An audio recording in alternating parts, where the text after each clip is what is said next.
Well, due to popular demand, I was asked to do the other 3 cog bosses. So sit back, relax, grab a bowl of freshly popped popcorn. Don't add the butter yet, because after these 3 videos, butter is all your brain will be. First up, we got the VP.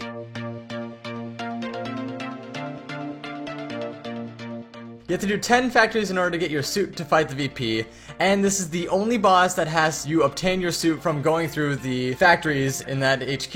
You cannot get your suit from any of the other 3 bosses by doing the mints, offices, or courses.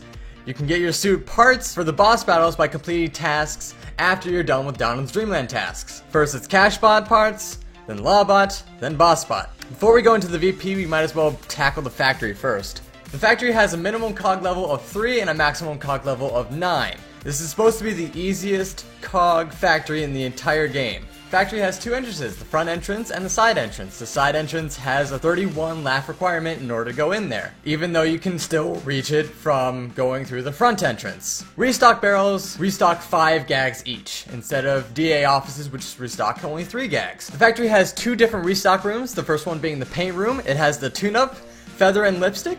It has throw of a cream pie, squirt of a fire hose, and you get 25 jelly beans. The second restock room is the lava room. It has the fire hose, elephant trunk, a laugh of 10 up, and jelly beans, 2 of them being 25 each, which is 50. There's also a tiny little restock over near the lava room right next to the duct room, which is a feather tune-up as well as another laugh. The thing is about the factory, the entire layout is patent. It is nailed to the ground. All restocks are guaranteed throughout the entire thing. They never change. The factory has 3 types of goon with different variations of damage. The front goon in the lobby does 3 damage only, the goons on the catwalk do 7 damage, and the goons in the warehouse do 10. The total amount of cogs in a factory is 35, although in some few routes, like the short and medium route, they have 20 cogs for the short route, and the medium route has 26. The factory is designed to be the easiest cog facility in the game, given that in theory you should only lose about 15 gags, gain 75 jelly beans, and about a max of 270 total laugh restock per tune.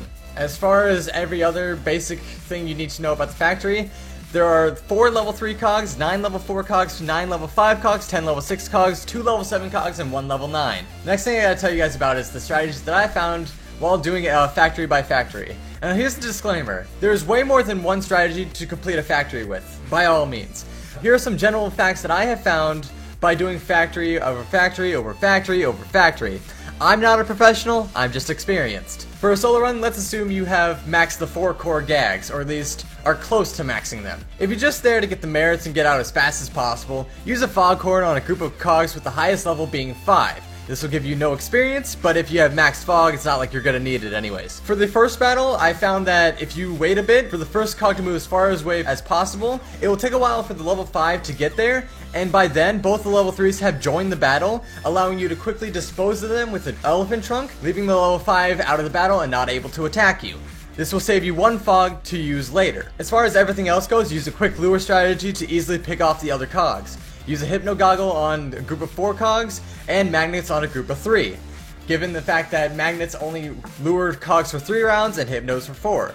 As far as every other strategy goes, Cream Pie on a level 6 lured, Fire Hose on a level 5 lured, Storm Cloud or Birthday Cake on a level 7 lured, and Storm Cloud or Birthday Cake on a level 9 lured. These are all strategies that would kill it even if you don't have Organic. For a duo run, I would say have at least level 5 lure and sound, and at least 1 level 6 either throw or squirt.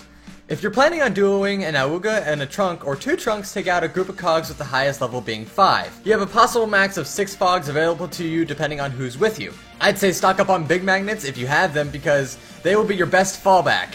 And if you don't have any fog, you'll need to lure at least 6 times. And with the fogs, the best place to use them is on the west or east silo, given that if the other tune with you has at least a trumpet, you can destroy all the cogs in the group. For groups with 3 or more tunes in them, for this data I'm assuming that 2 or 3 of the tunes are low and have at least level 4 gags for the 4 core gags. And there is 1 strong tune willing to help them out. Sound should be an easy win. I'm not saying sound is required to do a factory, but if you like for it to move fast, it's nice to have. Fog here, fog there, and boom, merits in the pocket. If your entire group doesn't have sound, lure is an easy, quick, and painless way to slide through a cog factory. Make sure to talk with your teammates. You don't believe how many times there's been a miscommunication and a tune has died. Next up, we gotta tackle the routes that you guys can go through in each factory. Now, as I said before, each factory has the same amount of layout, but the different routes that you can do is dependent on how much time you have, how much time you want to use, and how many cogs you want to defeat, and how many merits you want to get. In the factory, there are 3 short routes, 1 medium route, and 1 long route. For better purposes, we'll call them short 1, short 2, and short 3, medium, and the last one long. Now that I told you me and my friend's dick sizes, let's go into the specifics. For short 1, you go from the lobby, to the gear room, to the warehouse, to the west silo, then the east silo, and then the center silo. This receives 480 merits. For short number 2, you go from the lobby, to the boiler room, then the warehouse, west silo, east silo, center silo. This receives 472 merits. For the short number 3, you go from the duct room, to the oil room, to the warehouse, to the west silo, east silo, to the center silo. This also receives 472 merits. For the medium route, you go from the duct room, to the pipe room, to the boiler room, to the warehouse, to the west silo, east silo, center silo. This receives 586 merits. For a long, you go from the lobby, gear room, boiler room, pipe room, duct room, oil room, warehouse, west silo, east silo, center silo. This receives 776 merits. Just as a small note about the factory, going through the main entrance, you have a choice between going left, middle, or right. Do not go here. It is absolutely pointless. All it does is has you see the cogs on the top floor and be a stalker. Nobody wants that. Now that I told you the strategies you need to do for the factory, where the factory is, what you need to do, and the merits that you're going to get, might as well give you the promotion suit for each cog so you know which you need to do for what promotion. For the cold caller, you only need 200 merits, which is an easy short. Same with the telemarketer with 300. A name dropper, you need 500 merits, which you can do with an easy medium. Glide hander, you need 800. I'd say do a long and a few cogs outside. Most people would say do 2 shorts back to back. It's much simpler to just do 1 long and then a few cogs out in the courtyard. For the mover and shaker, it's 1300 merits. 1 long and 1 medium should do it. A two-face is 2100 merits, and that's 2 longs and 1 medium. The Mingler, which is 3400 merits, it's 4 longs and 1 short. And finally for Mr. Hollywood, it's 5500. We all know that one.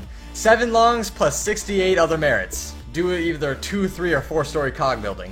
Now that you guys all know the suits, I think now is the best time to actually go into the VP fight itself. The cog fight for the VP battle is probably the easiest cog fight out of any of the 4 bosses. However, I'd say the best thing you can do to prepare for the fight is have at least 1 level 7 gag already. Doesn't matter which one, but just have one. I know it's a lot to ask for some of you who hate the grind of Toontown and aren't willing to train your gags. It's a good idea to help your teammates out if something were to go wrong and you have a fail-safe with the level 7. The battle starts off with the low-level cogs and a level 12. First, know your team. If your team has low laugh and presumably low gags, make sure to prioritize the high-level cogs more than anything, as they do the most damage to any potential toon who's going for a promotion. Regardless of laugh and gags, everyone is needed in the final battle. Save all your toons. There are 2 rounds, regular cogs that range from 1 to 12, and skeleton cogs that range from 8 to 12. Here's a recommendation, don't or rarely use your strongest gags until the 2nd round. I mean that's basically all you need to know. Everything else is basically just like, go! Fight cogs! Alright, now on to the VP battle himself. There are 2 jobs that need to be performed, stunning and pieing. I would tell you the best way to stun in the VP, but I've already made a video on that. Sell out! Let's talk about the pieing. Basically, the lower on the power meter, the lower and faster it will go. The higher on the power meter, the higher and slower it will go. Wonder if that's my idea for sec. There are 5 attacks that the VP can perform, and I'll show you them and tell you the best way to avoid them. The Shower of Gears does 3 damage and hits everyone in the area of a cone in front of him. Best way to avoid that is to stand onto either side of him or behind him. The Punch. If someone were to run into the VP collapses and punches the person for additional 5 damage. Best way to avoid this is to not run into him at all. Throwing gears. He looks at you first and tosses 4 gears in your directions. If any of these gears hit you, it does 3 damage. Best way to avoid this is after he looks at you, move out of the way, any direction. The undercarriage gears. They spray out of the undercarriage after it's open. Best way to avoid these is to move away to the sides. The Stomp. This is the VP's strongest attack. However, it's the easiest to avoid. You'll know he's doing the attack because he jumps into the air, and you hear the noise of him jumping into the air. All that is needed done is jumping before he hits the ground. If you're on the ground as he hits the ground, you'll lose 10 laugh. Now there's a small glitch in the system. If the VP is stunned as he's doing the stomp, he'll hit the ground extremely quickly. And unless you're in the air by some random chance, you'll lose 10 laugh. Careful, if someone runs into the base of the VP while he's stunned, it will stop him from being stunned and stall the VP's defeat. Now this is a glitch in the system and could be fixed very soon. And who knows, if this problem is fixed by the time you're watching this video, congratulations, you didn't have to endure the constant headache and anger management courses that everyone else had to go through. Keep an eye on your teammates' laugh, because if you stop paying attention, you could lose laugh very quickly. If someone gets lethally low, each pie you throw at them tunes them up 1 laugh.